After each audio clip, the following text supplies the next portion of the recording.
ስብሐት ለእግዚአብሔር ለዘአብጽሐነ እስከ ዛቲ ሰዓት በነገር ሁሉ ጠብቆ እስከዚች ሰዓት ያደረሰን ሊባርከን በቤቱ የሰበሰበን የአናንያ የአዛርያ የሚሳኤል አምላክ ልዑል እግዚአብሔር ስሙ ይክበር ይመስገን። ብፁዕ አባታችን አቡነ ቴዎፍሎስ ዶክተር የሰሜን ካሊፎርኒያ ኔቫዳና አሪዞና ሀገረ ስብከት ሊቀ ጳጳስ የቅዱስ ሲኖዶስ አባል የወህተ ሰማይ መጥምቀ መለኮት ወቅድስት አርሴማ አንድነት ገዳም መስራች በላይ ኃላፊ ክቡር የሁላችንም አባት መምህር የዚህ ሕዝብ መንጋ ጠባቂ ሊቀ ጠበብት ሀብተ ማርያም ክቡር አባታችን መላከ ብርሃን ባለው ክቡራን አባቶች ሊቃውንተ ቤተ ክርስቲያን አባቶች ካህናት ወንድሞች ዲያቆናት በዚህ ሰዓት እግዚአብሔር በቅዱስ ጥሪው ጠርቶ በቤቱ የሰበሰባችሁ ሁላችሁ እንደምን ከረማችሁ? በጣም ነው ደስ የምትሉት። እንደው ትንሽ ወንዶች ድምጻቸው ቀዝቀዝ ያለ ይመስላል ቅድም ስሰማ እንጂ አቀማመጣችሁ እንዴት ቤቱን ሞልታችሁ እንዳላችሁ እኛ እንዲህ ደስ ያለን በትንሽ የሚደሰተው እግዚአብሔርማ እንዴት ደስ ይለው። እንደምን አደራችሁ? አባታችን ነውና ልጆቹን፣ እረኛችን ነውና በጎቹን፣ ንጉሳችን ነውና ሕዝቦቹን ከክፉ ሁሉ ጠብቆ ዛሬን ስላሳየን ስሙ ይክበር ይመስገን። እንኳን አደረሳችሁ። አመስግኑት እግዚአብሔር። እስካሁን በትምህርት ነው የቆየ ነው። ቤተ ክርስቲያን ወንጌልን ማህሌት አድርጋ ቆመው አድራለች። ማህሌቱ ወንጌል ነበረ። ቅዳሴ አድርጋ በብፁዕነታቸው እየተመራ በዜማ ስትሰብከው እግዚአብሔርን ስታመሰግንበት አርፍዳለች። ከዛም በኋላ በተለያዩ ዘማሪያን በመዘምራኑ በእንግሊዘኛው መርሃ ግብር ባስተማሩትም መምህር እንደው መናገሩ ቢያስቸግር ብዙዎቻችን መስማቱን እንደው በተወሰነ መልኩ እንሰማዋለን ብዬ አስባለሁ። እስካሁን ድረስ ስንማማር ቆይተናል። ገና ደግሞ ብፁዕነታቸው ቃለ ምዕዳን ቃለ ቡራኬ የጎደለውን አሟልተው የተጣመመውን አቃንተው ቃለ ምዕዳንም አለ። ስለዚህ ያንንም ታሳቢ አድርጌ ጭምር ነው የማገለግለው እንጂ ዕለቱ በጣም ትልቅ ዕለት ነው። እጥፍ በኢትዮጵያ አቆጣጠር ቀን ስንት ነው ዛሬ? አይሰማም። ስንት ነው ቀን? ቅዱስ ገብርኤልን ከስንት አንድ ጊዜ ነው እንዲህ የሚገጥመን። እንግዲህ በ7 ዓመት አንድ ጊዜ በዕለቱ እንደ ሀገራችን እንደ ቁልቢ እንደ ግቢ ገብርኤል እያከበርን ነው ያለነውና አመስግኑት እግዚአብሔር። በሌላ መልኩ ዛሬ በቤተ ክርስቲያናችን ብርሃን ነው። በጣም ትልቅ በዓል ነው። እሱም በሰፊው የቅዱሳን መላእክት የእግዚአብሔር ብርሃንነት ከሱ የወሰዱት ደግሞ የቅዱሳኑ ብርሃንነት የቅዱሳን መላእክት ብርሃንነት እኛም ብርሃናውያን ነንና በብርሃን እንድንመላለስ ስለ ብርሃን የሚሰበክበት በተለይም እንዳው ባጭሩ ዝም ብዬ አንድ ነገር ብያችሁ ባልፍ እንዲሁ ብዙ ጊዜ እንዲህ ሲነገር ያልሰማን ከሆነ ትልቅ አበይት በዓላት ናቸው እነዚህ። እንደውም ስብከት የሚባለው ራሱ ከ9 ንዑሳን በዓላት መካከል አንዱ ነው። በኢትዮጵያ ኦርቶዶክስ ተዋሕዶ ቤተክርስቲያን ቅዱስ ያሬድ ዜማውን ተቀበለ። ዜማውን ከተቀበለ በኋላ የቤተክርስቲያን ዜማ ለመሆኑ ምን ማስረጃ አላሉ? እንግዲህ በዘመኑ በነበረው ሳንሱር ነው። ሱባኤ ተያዘ። እግዚአብሔር ተገልጦላቸው በመስቀል ላይ እንደተሰቀለ ሆኖ ታየው። በመስቀሉ ተቀንኗል። የቤተክርስቲያን ዜማ ሆነ ታኅሳስ 14 አካባቢ። ከዛ ቀጥሎ የዛሬው ዕለት በተለየ መልኩ ማህሌት መቼ ተጀመረ? እሺ ዜማውን እንደዛ ተቀበለ። ቅርጹ ይሄን ባይመስልም መቼ አገልግሎቱ ማህሌቱ ወደ አገልግሎት መቼ መቆም ጀመረ ስንል በሳምንቱ ምን ይዞ ይመጣ ይሆን ብለው ሲጠብቁ የስብከት ሳምንት በአምሳለ ብርሃን ክርስቶስን አየው ብርሃን ዘመጻ ውስጥ ዓለም ብሎ ማህሌቱን ምስጋናውን የጀመረበት ዕለት ነው። እንኳን አደረሳችሁ። እግዚአብሔር ይመስገን። ለዚህ ነው ከዛ ቀጥሎ የሚቀጥለውን ሳምንት ሲጠብቁ በአምሳለ ኖላዊ በአምሳለ እረኛ አየው ኖላዊ ብለን የምናከብረው ኖላዊ ዘመጻ ብሎ ሁለተኛውን ሳምንት የቀጠለበት ነው። ዋናው በዓላችን ደግሞ የቅዱስ ገብርኤል በዓል ነው። ለአጭር ደቂቃ የምንማማርበት የትምህርታችን ርዕስ ብዙ ሐሳብ እያወረድኩ ነበረ። ትናንትና ብዙ ሰው ሊኖር ይችላል። ቅዱስ ገብርኤል ነው። እዛም ስንማማር ነበረ። እስካሁንም እንዳልኳቸው ስንማማር ቆይተናል። እግዚአብሔር ግን ሁልጊዜ አዲስ ነገር አለው ለልጆቹ።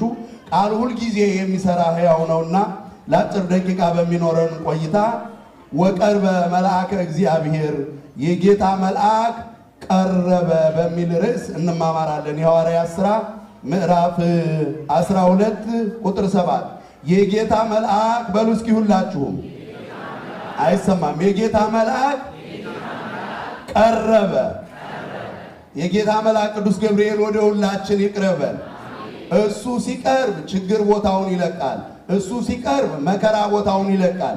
እሱ ሲቀርብ እኛ ይሄ ገብቶን ነው ቅዱሳን መላእክቱን የሚገባቸውን ክብር ሰጥተን ለነሱ ጥቅም ሳይሆን ለኛ ጥቅም የምናከብራቸው ከዚህ የተነሳ ነው እንጂ ተደበላልቆ አይደለም። እግዚአብሔርን የምናከብርበት መንገድ አለ፣ ቅዱሳኑን የምናከብርበት መንገድ አለ። ከቃሉ ጋር ናቸው። እግዚአብሔርም ስራውን ሲሰራ እርሱ የሚያድንበት መንገድ አለ፣ ልጆቹን ልኮ የሚያድንበት መንገድ አለ፣ በጸበል የሚፈውስበት መንገድ አለ። እኛ ግን እንደ ኦርቶዶክሳውያን እንዲህ እንላለን፣ እግዚአብሔርን አድን እንለዋለን እንጂ እንዲህ አድን ብለን አቅጣጫ አንሰጠው። እግዚአብሔርን ስራ እንለዋለን እንጂ እንዲህ ነው የምትሰራው ብለን እኛ አቅጣጫ አንሰጠው። ያም ስለሆነ ነው በቃሉ ይሰራል። እግዚአብሔር ብቻውን በቂ ነው ብለው የሚናገሩ ሰዎች አሉ። ለአንድ ሰከንድ እንኳን በዚህ ተጠራጥረን አናውቅም። እግዚአብሔር ብቻውን ይፈውሳል፣ ምንም ጥርጥር የለውም። መጻጉዕን 38 ዘመን አልጋ ላይ ተጣብቆ የነበረውን መጻጉዕን በምንድን ነው የፈወሰው? አታውቁትም? እንዴት ታሪኩ በምንድን ነው የፈወሰው? በቃሉ ነው። ተነሳና አልጋን ተሸክመ ይህንን እናምናለን። እዛው ወንጌል ላይ ስንመጣ አይነ ስውሩን ጭቃ አደረገና ሂድና በሰሊሆም መጠመቂያ ተጠመቃለሁ። ማን ነው ይህንን ያዘዘው? ስለዚህ በጸበሉ የሚያድነው እግዚአብሔር፣ በመላእክቱ የሚያድነው እግዚአብሔር፣ በቅዱሳኑ የሚያድነው በወደደው ሁሉ የሚያድን እግዚአብሔር ነው። አሁንም የእርሱ የእግዚአብሔር መልአክ ቀረበ የሚለን ይህ መልአክ የቀረበበት አንድ ምክንያት አለው። ያን ምክንያት ከማየታችን አስቀድሞ ግን የምናያቸው 3 ነገሮች ናቸው። ቅዱሳን መላእክት ስለ ብዙ ነገር ወደ ሰው ልጆች ይቀርባሉ። ያለ ቅዱሳን መላእክት እርዳታ ለቅድስና የበቃ ቅዱስ ለመንግስተ ሰማያት የበቃባት የለም፣ እንኳን እኛ ይቅርና። ስለዚህ ቅዱሳን መላእክት ወደ ሰው ልጆች ስለ 3 ነገር ይቀርባሉ። 3ቱን ባጭሩ ነግሬያችሁ ትምህርቴን እቋጫለሁ። እግዚአብሔር መንፈስ ቅዱስ የራቀውን አቅርቦ የረቀቀውን አጉልቶ ሁላችንን የሚያስተምረን ስለ 3 ነገር። አንደኛ ከምናውቀው መከራ ሊያድኑን ወደኛ ይቀርባሉ። ከምን አልኳቸው? አይሰማም። ከምን ሊያድኑ? ይህን ያነሳነውን የመጽሐፍ ቅዱስ ክፍል ስንመለከት በዘመኑ የነበረው የፈተና የመከራ የችግር ቤተ ክርስቲያን ቀራንዮ ላይ የነበረችበት የሰቆቃ ዘመን ነበር። ቅዱሳን አባቶቻችን በሕይወታቸው እየተወራረዱ ነበረ። በዛን ሰዓት ቅድስት ቤተ ክርስቲያንን ሲያገለግሉ የነበሩት የመጀመሪያዎቹ ክርስቲያኖች እነ ቅዱስ እስጢፋኖስ ያገለግሉባት የነበረችው ቤተ ክርስቲያን ቅዱስ እስጢፋኖስን በድንጋይ ወግረው ከገደሉ በኋላ እንዲሁም ደግሞ ታላቁን ሐዋርያ ከገደሉ በኋላ ሕዝቡ በዛ ሲደሰት አይቶ ሄሮድስ እንዲህ የምትደሰቱ ከሆነማ አለቃቸው እኮ ጴጥሮስ ነው፣ ጴጥሮስን በሚቀጥለው እንዲሁ በእናንተ ፊት አውጥቼ እገልላችኋለሁ፣ አሁን አስረዋለሁ ብሎ ቅዱስ ጴጥሮስን ያዘው ይላል። ወደ እስር ቤት አስገባው። ጴጥሮስ በስጋ ነው የታሰረው። አንደኛ 4 ክፍሎች አሉት። አራት ተወካይ ያላቸው ጭፍሮች እንዳስሩት ተደረገ ነው። 4 ሲባዛ በ4 ስንት ነው? 16። ቅዱስ ጴጥሮስ እጅ ላይ ያለው መስቀል ነው። ቅዱስ ጴጥሮስ እጅ ላይ ያለው የእግዚአብሔር ቃል ነው። አንደበቱ ሽማግሌ ነው። ግን ከዛ በፊት ሲደረጉ የነበሩትን ነገሮች አውቋቸው ስለነበረ 16 ወታደሮች እንዲጠብቁት ተደረገ። ሁለተኛ ወደ ውስጠኛው ክፍል አስገቡት ነው የሚለው። እስር ቤቱ የውስጠኛው ክፍል የመጨረሻ ወንጀል ፈጽመዋል የሚባሉበት ሰዎች የሚታሰሩበት ክፍል ነው የገባው። መልካም። በዛ ሰዓት ይላል ሐዋርያት ስለታሰረው ስለ ቅዱስ ጴጥሮስ ይጸልዩ ነበር ይላል። በስጋ ነው የታሰረው፣ በመንፈስ ከእግዚአብሔር ጋር ነው። ስለታሰሩት ትጸልያላችሁ? ቤተ ክርስቲያን አንዱ ከምትጸልየው ትልቁ ጸሎት አንዱ በእንተ ሙቆሃን ስለታሰሩት ሰዎች ነው የምትለው። እስር ቤት ያሉት ወንጀል የፈጸሙ ብቻ አይደሉም። አንዳንድ ጊዜ አይታችሁ ከሆነ ነገር ቢገለጥ እውነቱ ቢገለጥ አሳሪዎቹ ታሳሪዎች ነበሩ። አሳሪዎቹ ምን ነበሩ? ታሳሪዎች ነበሩ። እስር ቤቱን የሞሉት ወገኖች ወንጀል የፈጸሙ ብቻ አይደሉም። ዮሴፍን እስር ቤት እናገኘዋለን። ምንድነው ወንጀሉ? ጴጥሮስን እስር ቤት እናገኘዋለን። ምንድነው ወንጀሉ? ስለታሰሩት ጸልዩ። እግዚአብሔር ለታሰሩት ሁሉ መፈታትን ያድርግልን። ያ አንዱ ስር ነው፣ በስጋ የመታሰር ጉዳይ። ዓለማችንን የሞሏት እስረኞች ናቸው። አንዳንዱ በዘረኝነት የታሰረ አለ።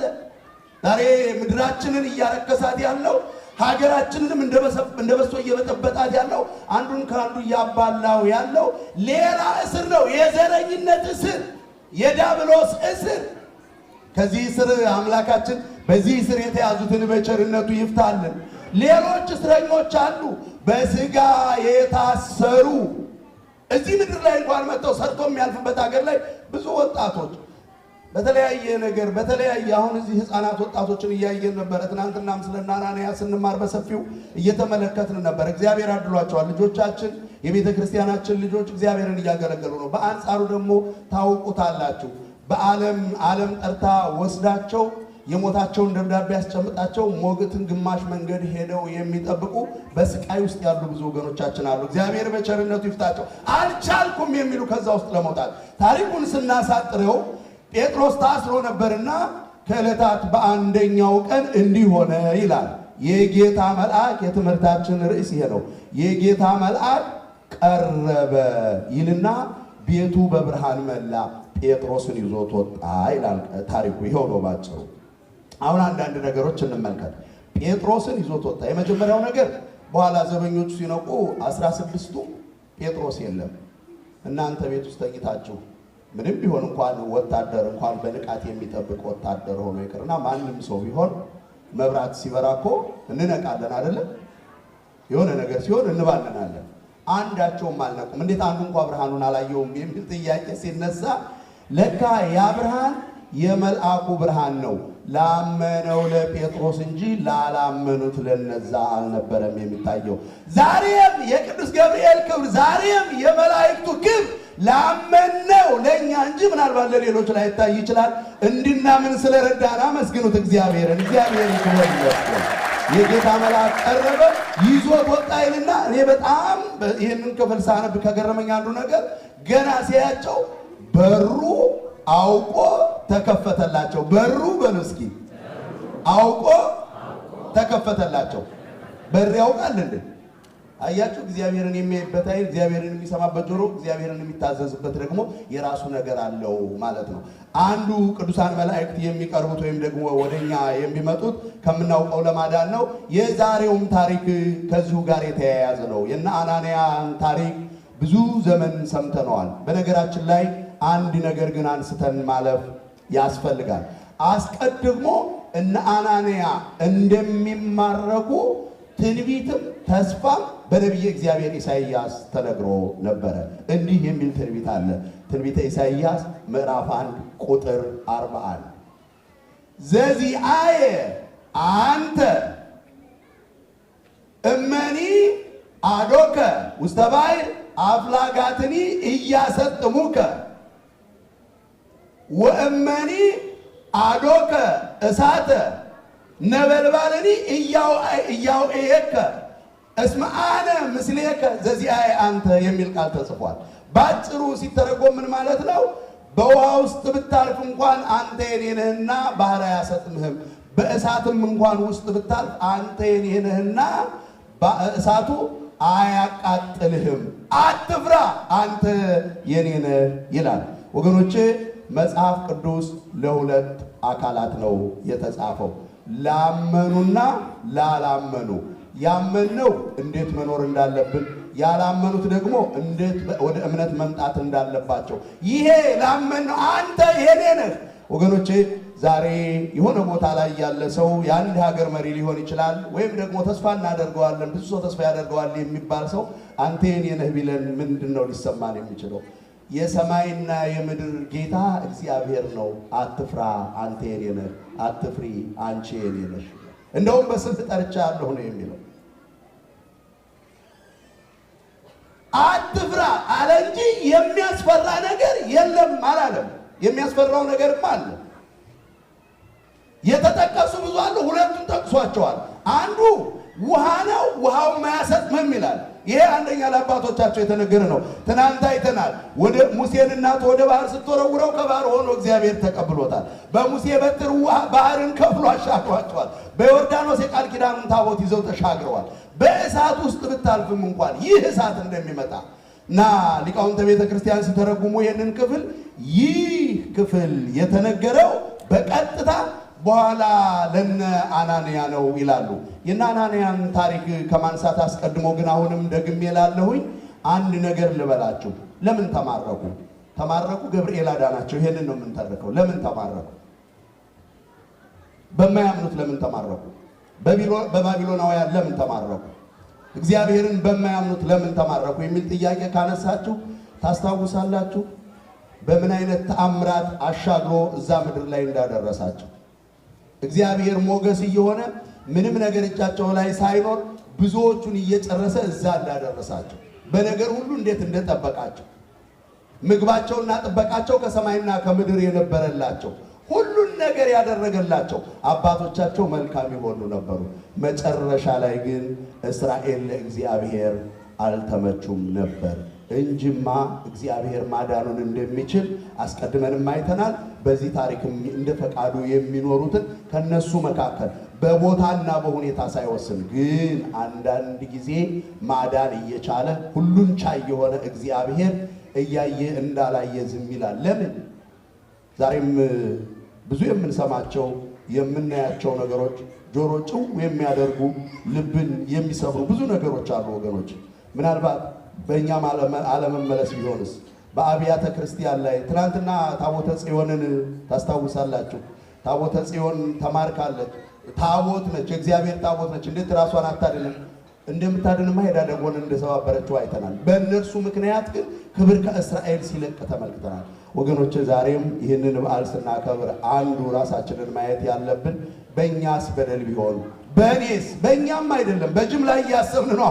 በተለይ በንስሐ ጉዳይ ላይ በቤተ ክርስቲያናችን ሰው ባልና ሚስት እንኳን ንስሐ ሲገቡ ትምህርቱን አብረው ይማራሉ እንጂ የመጨረሻው የንስሐ ላይ ሲደርስ ባልም ሚስትም የየራሱን ንስሐ ነው፣ በጅምላ አይደለም። የእኔ ጉዳይ እንድንል ምናልባት በእኛ በደል ምክንያትስ ቢሆን በእኛ ኃጢአት ምክንያትስ ቢሆን እኛ የምናየው ሌሎቹ ያላደረጉትን ነው። እሱ ብቻ አይደለም እኛ የምናየው እንደ ወይ አባቶች የሆነ ነገር ምክንያት ነው የምንፈልገው።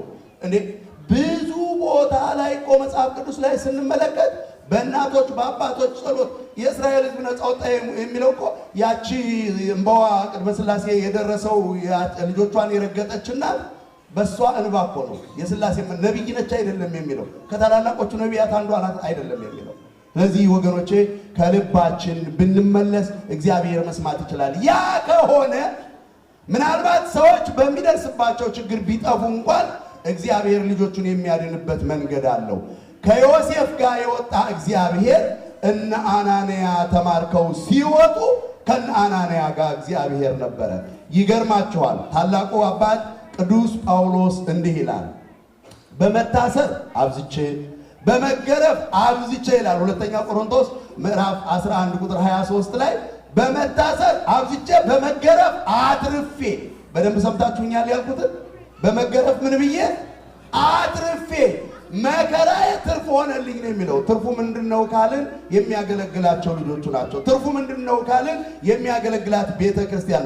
እነዚህም ሰዎች ጉዟቸው ከሀገር መውጣታቸው፣ መከራቸው፣ መማረካቸው ትርፍ ነው የሆነላቸው። ወገኖቼ ከምድራችን ርቀን ያለ ነው። መውጣታችንን እንደ ዮሴፍ ለሌሎች መትረፍ ያደርግልን፣ ለቤተ ክርስቲያን መትረፍ ያደርግልን። በድካም ጀምረን በድካም እንዳንጨርስ እግዚአብሔር በቸርነቱ ይርዳል። ለትርፍ ነው የሆነላቸው። ብዙ ቅዱሳንን ስንመለከት ሕይወታቸው ይሄ ነው። መከራውን ይቀበላሉ፣ በመከራው ያተርፋሉ። ትርፋቸው ቃል ኪዳናቸው ነው። ትርፋቸው እኛ ነን። ዛሬ በየቦታው በጸበሉ በእምነቱ የምንፈወሰው አርሴማንም ብታነሱ የቅድስት አርሴማንም ብታነሱ አርሴማ ዛሬ የተቀበለችው ቃል ኪዳን አይደለም። እነ ኖህ ሳይቀር ወደ ኋላ ሄደን ስናይ እንዲህ ነው ያለው እግዚአብሔር። ሌሎቹ ቅዱሳን የሚጠይቁት ይሄንን ነው። ምን ላድርግልህ ሲለው ከመዳግመ ለምድር እያማሰናባይ ብሎ ቃል የገባለት ደግመህ በንፍር ውሃ ምድርን እንዳታጠፋት ቃል ግባልኝ አለው። ማን ነው ያለው? ዛሬ ከኖህ ዘመን የከፋ ኃጢአት ይሰራል። ሁሉም ቅዱሳን እስከምንሞት ህዝቡን እናገልግል አይደለም፣ ካረፉም በኋላ ቢሆን በቃል ኪዳናቸው እንድንጠበቅ። እነሱ ካረፉ ብዙ ዘመናቸው ነው። እግዚአብሔር ዛሬም ግን በቃል ኪዳናቸው እኛን እየጠበቀን እየፈወሰን ይገኛል። ክብርና ምስጋና ለስም አጠራሩ ይሁንልን። ወጡ እነዚህ ወጣቶች ከወጡ በኋላ ያደረጓቸው ነገሮች አሉ። እንዲሁ ለአያያዝ እንድመቸን ሁለት ትልልቅ ነገር አድርገዋል። ሁለቱም ቅዱስ ገብርኤል ዛሬ ለእኔና ለእናንተ የሚለን ሌላ እኮ አይደለም። ሶስት አካላትን ነው የምናየው። አንደኛ አማኞቹን እናያለን፣ ቆራጥ አማኞቹን። ሁለተኛ የሰማይና የምድር ንጉሥ ፈጣሪ እግዚአብሔርን እናያለን በዋናነት። እንደውም ሌላው ቅዱስ ገብርኤልን። እነዚህን ነው የምናየው። በዚህ ውስጥ እኛ የራሳችን ድርሻ የቱ ጋር ነው ካልን እነ አናንያ ጋር ነውና ሁለት ነገሮችን ባጭሩ አድርገዋል። ከወጡ በኋላ አንደኛ ያደረጉት ነገር ሸሹ። ወዴት ነው የሚሸሹት?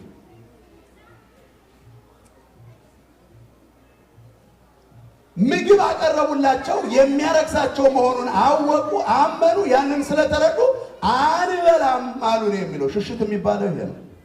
መጽሐፍ ቅዱስ ላይ በነገራችን ላይ ብዙ ቦታ ሽሽ የሚል እናገኛለን። ለክርስቲያኖች ብቻ አይደለም፣ ለተገልጋዮች ብቻ አይደለም። ታላቁ አባት ቅዱስ ጳውሎስ ለጢሞቴዎስ ሁለተኛ ጢሞቴዎስ ምዕራፍ 6 ቁጥር 11 ላይ አንተ ግን ከነዚህ ነገሮች ሽሽ ይለዋል። ለኤጲስቆጶስ እኮ ነው የተጻፈለት። ለአባቶች ከተጻፈማ ለኛም ማለት ከምንድን ነው ሽሽ የሚለው? ያን እንደሆነ ከክፉ ሐሳብ ንገሩኝ እስኪ። ከምንድን ነው ያልኳቸው? ከክፉ ሐሳብ፣ ከክፉ ነገር እያለ ይቀጥላል። ዓለም ላይ ያሉ ነገሮች በሙሉ የሐሳብ ውጤት ናቸው። ሽሽ አለው ከነዛ ነው። ክፉ ከማሰብ አንዳንድ ጊዜ የምንናገረውንና የምናስበውን ንስሐ አንገባበትም፣ ግን ኃጢአት እንደሆነ ይታወቃል። አባቶቻችንም እግዚአብሔር ይፍታ ሲሉ በሐልዮ በነቢብ በመናገር በመስራት በማሰብ የሰራ። ለዚህ ነው ድንግል ማርያምን እኮ ድንግል በህሊናሃ በሐሳቧ እንኳን ያልበደለች ንጽሕት ናት የምንለው። ሁለተኛው ክፉ በመናገር ነው የሚለው። ዛሬ ወገኖቼ በተለይ ይሄኛው እጅግ በጣም ከባድ ሆኗል። መጽሐፍ ቅዱስ የሚለው ኩን ፍጡነ ለሰሚ ወጉንዱየ ለነቢብ፣ ለመናገር የዘገየ ለመስማት የፈጠንከውን። እኔ እንደውም ዝም ብዬ ይህንን ሐሳብ የመጽሐፍ ቅዱስ ክፍል ሳስበው እግዚአብሔር አንድ አፍና ሁለት ጆሮ የፈጠረልን እንደ ቆጠብ አድርገን እንድናወራ በርከት አድርገን እንድንሰማ። አሁን ግን ዓለም ላይ ያለውን ነገር እያያችሁት ነው። በክፉ ወሬኞች አባቶቻችን ይሄ እንዳይደርስባቸው ክፉ ወሬኛ እንዳይሆኑ ለአንደበታቸው ለምላሳቸው እንደው ከራሴ ክፋት ጠብቀኝ ብላችሁ ጸልያችሁ ታውቃላችሁ?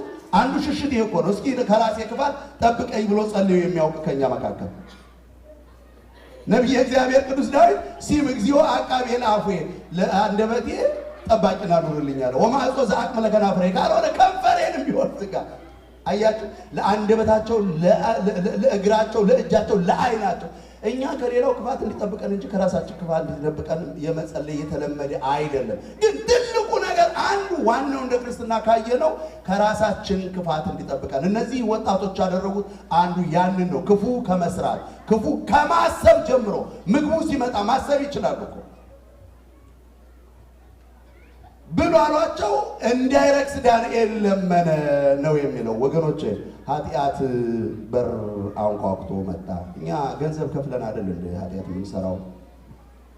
ምክንያታቸውን ዘጉ። በባቢሎን ሀገር ነው በሰው ሀገር ነው ያለነው። እነዚህ ሁሉ ነገሮች ዘጉ። ምክንያቱም ነገ የሚጠብቁት አለ፣ ነገ የሚገቡበት አለ፣ ነገ የሚጠፉበት አለ። ከዚህ የተሻለ እግዚአብሔር ማድረግ እንደሚችል ሰማያዊውን ዓለም እግዚአብሔር ገልጾላቸዋል። መንፈስ ቅዱስ ለሁላችንም ይሄንን ይግለጽልን። መጨረሻ ላይ ያሁሉ ነገር አለፈና ታሪኩን እንደምታውቁት የመጀመሪያው ሸሹ። ሁለተኛው ነገር ላይ ስንሄድ አሁን ደግሞ እሳት መጣ። ወደ እሳት ትጣላላችሁ። ይሄንን ወዴት መሸሽ አይችሉም። አንድ ነገር ነው የሚያደርጉት፣ መጨከን። እየሰማችሁ ነው? ምንድነው ማድረግ የሚችሉት? አሁንም ቅዱስ ገብርኤል የአናንያ የአዛሪያ የሚሳኤል ልጆች ከሆናችሁ ጨካኝ ሁኑ ነው የሚለው። ምን ሆኖ አልኳችሁ? ጨካኝ። ቃሉ አሉታዊ ይመስላል ግን አይደለም። የመጀመሪያው ነገር በቤተ ክርስቲያናችን እንደውም በመጨከን ነው የሚለው።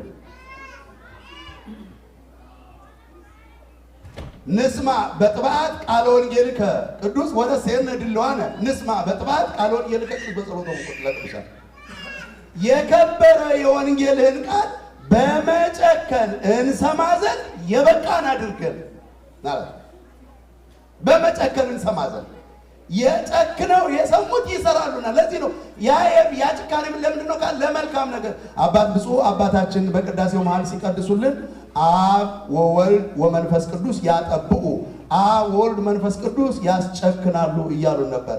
ሲያቀኑ ምን ይላል? ሲያቀኑ ምናሉ ሊቃውንቱ ለመልካም ነገር ያስጨክናሉ ማለት። ወገኖቼ እሳት መጣ። አንደኛ አንድ ነገር ነው ያሉት። የመጀመሪያው ምንድነው? የምናመልከው አምላክ ያድነናል። የዘጋ እምነት ነው። ባያድነንም እንኳን ምን አንልም። ሰምታችሁኛል? ባያድነንም እንኳን ምን ባይለንም እንኳን ሞት አይቀርም ነው ያሉት። በምንም ይሁን በምን ሁላችንም ወዴት እንሄዳለን? ወጣቶች ናቸው። ሞት ሳያስፈራቸው የሥጋ ሞት ሳያስፈራቸው ቀርቶ አይደለም። አሁን መጨከን የምንለው ለዚህ ነው። እነሱ የጨከኑት ሕይወታቸውን ለመስጠት ነው። እኛ ጨክነን አገልግሉ የምንባለው ገንዘባችንን ለመስጠት። በአስራታችን ላይ እንኳን መጨከን አቅቶናል። በዲያብሎስ አሰራር ላይ መጨከን አቅቶናል። በጥላቻው ላይ መጨከን አቅቶናል። በክፋቱ ላይ መጨከን አቅቶናል። በክፉ ሐሳቡ ላይ መጨከን አቅቶናል። ያ ስለሆነ እኮ ነው አንዳንድ ጊዜ እናገለግላለን። እነዚህ ወጣቶች አገልጋዮች ናቸው። ሞት ነው ከፊታቸው የመጣው። እኛ ስጋችንን ግን ጥቂት ነገር እንኳን ለመተው በእግዚአብሔር ቤት እንኳን ከመጣን በኋላ አንዳንድ ጊዜ የውጭ አመላችንን እዚህ ይዘነው መተን አንድ ነገር አይቼ በሄድኩበት አውደ ምሕረት ሁሉ የምናገረው አሜሪካ ላይ አንዳንድ ቦታ ካናዳም እንደው ለአገልግሎት ስንሄድ የምናየው ፈተና የሆነ ነገር አለ። ብፁዕ አባታችንም ትናንትና እያሉ ነበር። ምንድነው ከተባለ ሁለት የእመቤታችን ቤተክርስቲያን ሁለት የሚካኤል ቤተክርስቲያን ይኖርና አንድ ላይ ለማገልገል ክብረ በዓል ሲሆን ህዝቡ ተለያይቶ ካህናቱ ተለያይቶ አንድ በመሆናችን መቼም እግዚአብሔር እንዴት እንደሚከብር ሁላችንም እናውቃለን። የተለያየ ምክንያት እየሰጠ ሁሉም እግዚአብሔርን እኮ ነው የሚያገለግለው። ዓላማችን አንድ እግዚአብሔርን ማገልገል፣ አንድ መንግስተ ሰማያት። ሁለት መንግስተ ሰማያት እኔ ከዚህ አጥቢያ ነኝ የለዛ፣ እኔ መካነ ራማ ነኝ እኔ ቁል የለም። አንድ የእግዚአብሔር መንግስት። ስንት የእግዚአብሔር መንግስት ነው ያለው? አንዱን የእግዚአብሔርን መንግስት ለመውረስ አንድ ሆነን እንድናገለግል አንዱ ስለ ሁሉ ሞተ ነው የሚለው መጽሐፍ። ስለ ሁላችን የሞተው አንዱን ክርስቶስን ለመሰዋት የተለያየ ቦታ እዚህ ከተማ ላይ መካነ ራማና ደብረ ይባቤ ይህንን የዲያብሎስ አሰራር በጥሳችሁ ለብዙ አብያተ ክርስቲያናት አርአያና ምሳሌ ስለሆናችሁ ለራሳችሁ አጨብጭቡ። እግዚአብሔርን አመስግኑ። ሰይጣን ይፈር፣ እግዚአብሔር ይፈር። መጨከን የሚባለው ይሄ ነው። ለመተው መጨከን ነው። አባቶቻችን አልኳቸው በሞት ላይ ምንም እኛ ባልጨክንም እኮ እኛ አሁን መልካም አድርጉ በእግዚአብሔር ቤት ደጉ እንዲሆኑ ምን ያለንበት ዘመን የምናውቀው አይደለን። ሽማግሌና አሮጊት ብቻ አይደለም እኮ እየሞተ ያለው፣ ወጣቱ እየተወሰደ አይደለም። ሁላችንም ወደዛው ነን። መሞታችን አይቀርም፣ ግን ከሞት በኋላ ሌላ ህይወት አለ፣ የሚጠብቀን አለ። አምላካችን ያድነናል። ባያድነንም አንሰግድም ብለው ወደ እሳቱ ገቡ። እንግዲህ አሁን እዚህ ላይ ሌላው እንድናየው የፈለኩት ወደ እሳቱ ውስጥ ገብተዋል።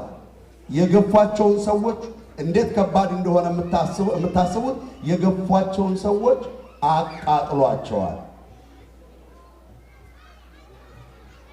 በዛ ቅጽበት ነው መልአኩ በደንብ ከሰማችሁኝ ትመልሱታላችሁ። መልአኩ እሳቱ ውስጥ ተጠበቃቸው ነው እንደሚለው ነው።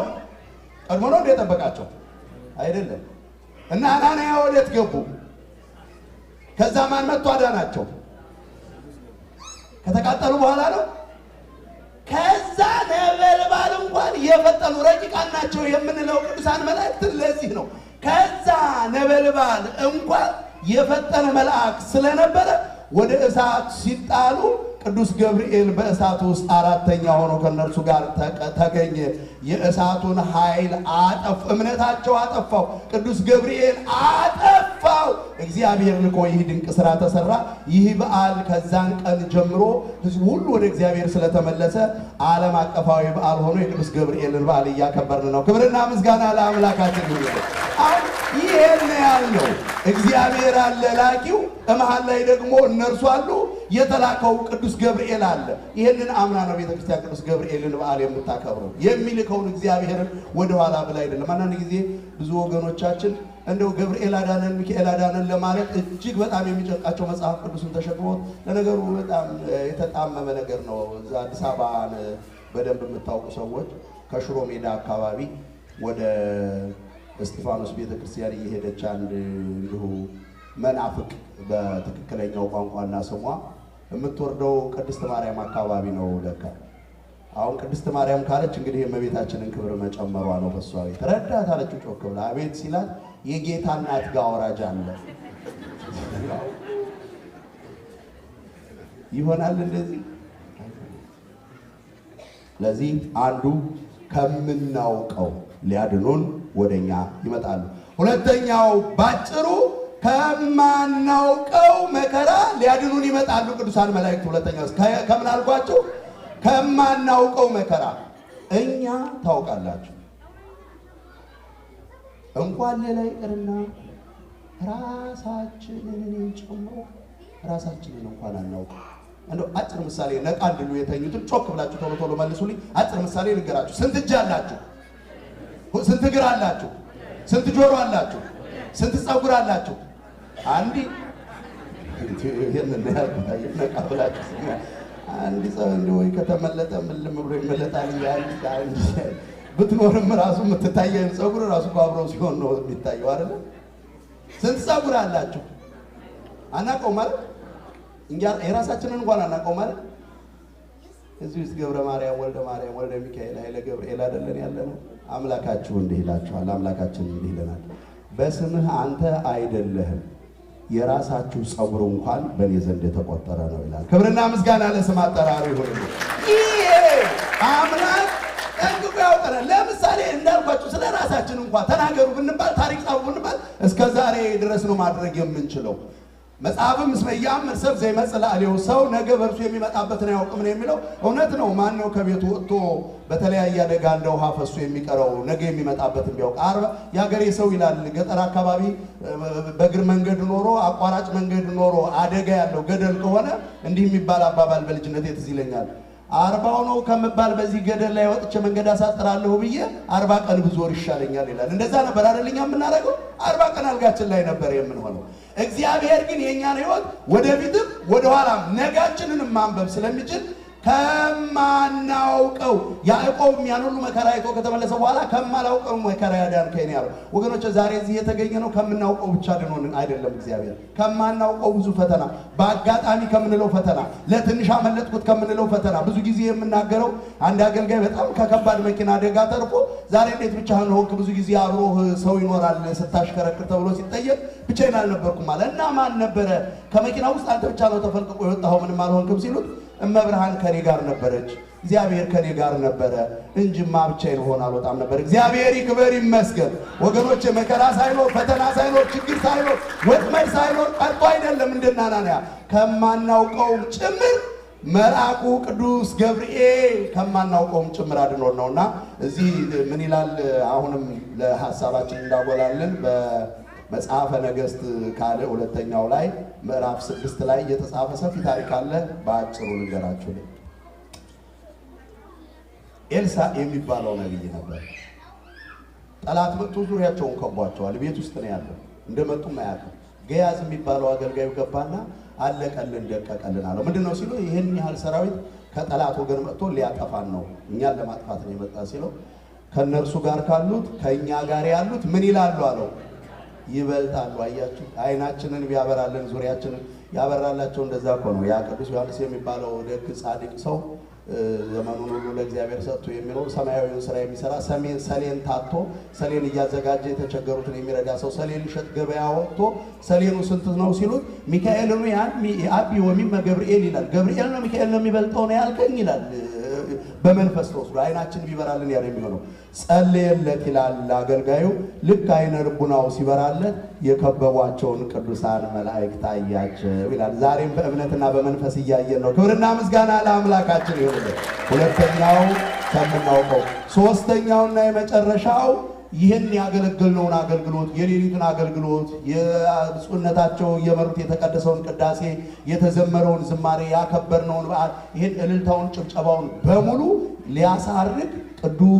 ሊያሳርጉ ቅዱሳን መላእክት ይመጣሉ። ቅዱስ ገብርኤል ይመጣል። እንዲህ ይላል ራእየ ዮሐንስ ምዕራፍ 8 ቁጥር 3 ላይ ሌላም መልአክ መጣ፣ በእጁም የወርቅ ጽና ይዞ ነበር ይላል። በእጁም ምን ይዞ ነበር? ወገኖቻችን ጽና ምንድነው ብትሏቸው የለም እነሱ ጋር መቼም ያው ደፋሮች ናቸው። በርታ ማለት ነው ሊሏቸው ይችላሉ። የወርቅ ጽና ይዞ መጣ። በወርቅ ጽናው ላይ የቅዱሳኑን ጸሎት ጨምሮ ወደ እግዚአብሔር ይዞት አረገ ይላል። እግዚአብሔር ይክበር ይመስገን። የጸለይነውን ጸሎት የተገለገለውን አገልግሎት በሙሉ ቅዱስ ገብርኤል አሳርጎ ለዓለማችን ሁሉ ሰላም የሚያመጣ ያድርግልን። የበረከት በዓል ያድርግልን። ይቆየን። ወስብሐት ለእግዚአብሔር።